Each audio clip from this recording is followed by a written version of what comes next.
आशीर्वाद है वो तो फाइनली कंप्लीट हो गया। अभी कैसा लग रहा है? अच्छा लग रहा है। ओके, जय श्री राम, जय श्री राम, जय श्री राम। तो आप देख रहे हैं अभी मंदिर का काम पूरा खत्म हो चुका है और ये राम पहाड़ी के ऊपर राम मंदिर बन रहा है और मंदिर का काम अभी पूरा फिलहाल खत्म हो चुका है।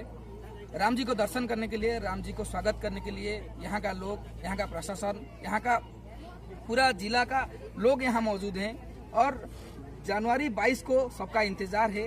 राम जी आएंगे, यहाँ प्राण प्रतिष्ठा होगा और कई सारे साधु संत भी आएंगे और जमीन से 1600 फीट ये हरेली जंगल के ऊपर, ये पहाड़ी के ऊपर, राम पहाड़ी के ऊपर ये मंदिर बना है। स्वप्नादेश हुआ था और स्वप्नादेश के बाद ये मंदिर का काम शुरू हुआ था और ये ऐसा जोग है अयोध्या के साथ एक ही दिन में ये मंदिर का भी प्राण प्रतिष्ठा होगा। ये सबसे बड़ी बात ये है कि